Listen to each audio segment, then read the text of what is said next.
Nos preparamos para los viajes espaciales, conocemos los últimos avances de la medicina y nos enteramos de los nuevos algoritmos que se están usando.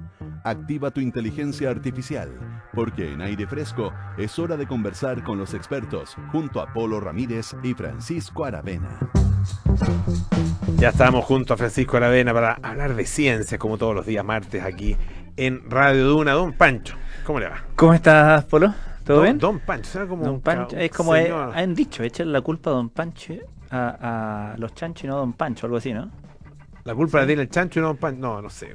No sé, que le da la Frecho. Esa es con otra cosa. El chancho, chancho cuando el... no sé. Ya, la de la Frecho. Bueno, no importa. No es la culpa. La culpa es la de la Frecho. El dicho es, estoy hablando con Don Pancho y no con los chanchos. Cuando estás hablando con alguien y se mete alguien a comentarte cualquier cosa. Ya, me quedo callado entonces. Oye, estamos viejos. ¿Ya? Es una constatación. Sí. Pero esta es otra constatación. Vamos a estar más viejos. ¿Ya? Pero no solo nosotros, por supuesto. Imagínate para el 2050. Probablemente...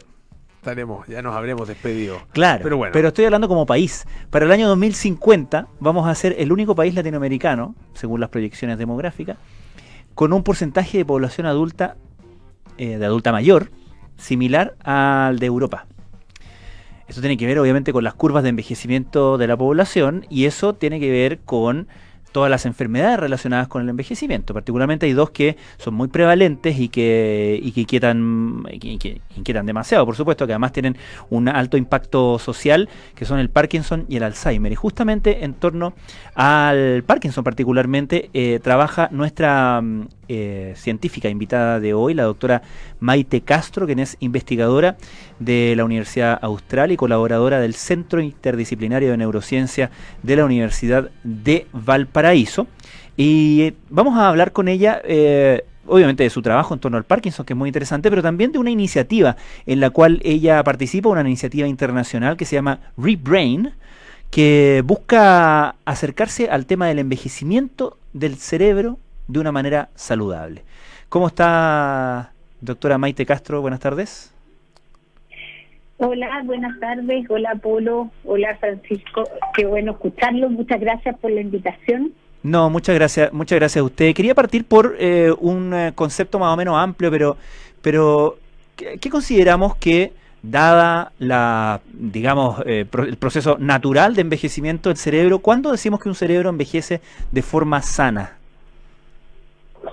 A ver, lo que pasa es que en general, en lo natural del cerebro, si el cerebro envejezca y vaya perdiendo sus capacidades. Y nosotros básicamente nos fijamos como en 5 ejes, y entre ellos están estos 5 ejes que son a nivel, digamos, molecular o celular, van a afectar el funcionamiento del cerebro. Y lo que vamos a encontrar es que las personas adultas mayores paulatinamente van perdiendo, por ejemplo, sus capacidades cognitivas.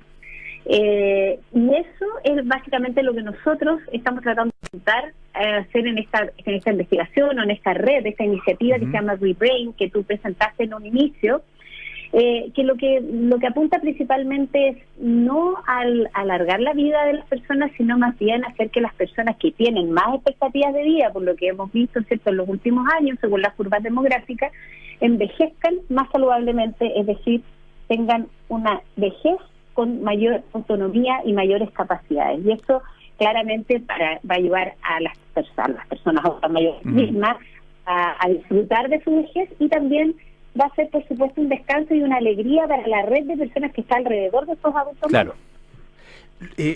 Doctor, los procesos fisiológicos, es decir, lo que pasa de alguna manera, por decirlo así, físicamente en el cerebro, en la medida en que la persona va envejeciendo, ¿está ya identificado en su totalidad? ¿Se sabe exactamente qué va pasando? ¿Por qué el cerebro va envejeciendo? Bueno, efectivamente sí. De hecho lo que nosotros hacemos en esta red es trabajar en diferentes ejes que son cosas que sabemos que se van perdiendo. Por ejemplo, lo que llamamos neurogénesis adulta. La neurogénesis adulta es la capacidad del cerebro de generar nuevas neuronas en el estado adulto. A uno le enseñaban, ¿cierto?, en el colegio, que si uno se caía, se le caía en la cabeza, se le morían 3 neuronas y se perdía el paciente. Claro, Eso no es claro. así. Uno tiene una capacidad, el cerebro tiene una capacidad regenerativa de neuronas, que no es infinita como otros tejidos, pero tiene una capacidad. Y eso, con el pasar del tiempo, va disminuyendo. Entonces, uno, por ejemplo, de los ejes donde trabaja, que no es el mío en particular, sino que esto es una red grande de varios científicos y científicas, es tratar de aprender cómo mantener la neurogénesis adulta durante más tiempo en la vida de las personas, de manera, porque a medida que tú envejeces pasan diferentes eventos, ¿no? Puedes tener un microinfarto cerebral que produzca la muerte de unas poquitas neuronas u otras cosas que puedan ir sucediendo, de manera que el tejido pueda ir respondiendo y se puede ir reparando. Otra cosa, por ejemplo, tiene que ver con el metabolismo, que eso yo trabajo en eso particularmente, que es la generación de energía para el cerebro. El cerebro es uno de los órganos que más energía consume en el cuerpo, y lo que se ha observado que a medida que envejecemos el cerebro deja de producir energía. Y eso hace que funcione peor, porque si no tienes energía es como que no te echan benzina en el auto, ¿cierto?, para andar. Entonces lo que nosotros estudiamos ahí es qué mecanismos moleculares son los que fallan para poder buscar, por ejemplo, terapias o fármacos que nos puedan ayudar a producir energía en estos cerebros que ya tienen más años y que en el fondo puedan funcionar, por ejemplo, entre otras cosas. Ahora, uno se da cuenta, conversando con especialistas como usted, que trabajan en este gran misterio que es el cerebro humano, que justamente hay muchas cosas que son tremendamente relevantes y con un impacto tremendo en nuestra salud, que a las que recién nos estamos asomando de manera descriptiva, describiendo cómo funcionan ciertos procesos, qué mecanismos entran en acción, qué proteínas generan qué acciones, en fin, qué cadena de eventos se dan tanto en este caso en un cerebro sano como en cerebros con ciertas patologías. Y uno entiende que ese es el inicio de un camino si uno quiere llegar necesariamente a algo terapéutico. Pero quería preguntarle, en esta área en donde usted trabaja, en Parkinson, y no sé si en el ámbito particularmente del metabolismo de la energía, ¿cuál ha sido la principal revelación que hemos tenido en los últimos años? ¿Dónde nos hemos pegado como un salto en conocimiento? Yo creo que una de las cosas que ha sido interesante aprender es no solamente en Parkinson, sino que también en todas las enfermedades neurodegenerativas, que son enfermedades como el Parkinson. Neurodegenerativo se refiere a que son enfermedades donde las neuronas se mueren. Alzheimer también es una enfermedad neurodegenerativa, la esclerosis lateral amiotrófica o el ELA, que también son bien conocidos. Lo que hemos aprendido y que yo creo que ha sido súper revelador es entender que estas son patologías que no solamente tienen que ver con las neuronas. El mundo de la neurociencia es bien neurocéntrico. La gente, los investigadores, les encanta mirar el funcionamiento de las neuronas, porque las neuronas son células bien fascinantes, a mí me encantan también. Pero las neuronas no están solas en el cerebro, tienen otras células que las acompañan, que se llaman células de la glía, que cumplen diversas funciones, entre ellas soporte metabólico, por ejemplo, u otros soportes que son importantes para el funcionamiento neuronal. Y el empezar a mirar ahora las patologías ya desde la disfunción que pueden haber en las células gliales, eso nos está cambiando la mirada en el desarrollo de posibles terapias, que no sean solamente fijándose en mejorar la neurona. A veces yo creo que esa es una cosa, y lo otro es entender que todas estas enfermedades, al igual que el envejecimiento cerebral, son eventos que son progresivos.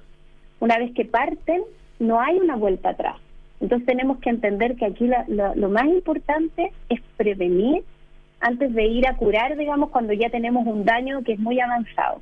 Porque esto es como imagínate que esto es como una cadena de dominó que tú empujáis, claro, y empiezan a pasar muchos eventos. Entonces eso es otra cosa que es súper importante, y que de hecho las últimas terapias que han aparecido, por ejemplo el año pasado se aprobó por la FDA una terapia para Alzheimer, justamente apunta a estadios tempranos.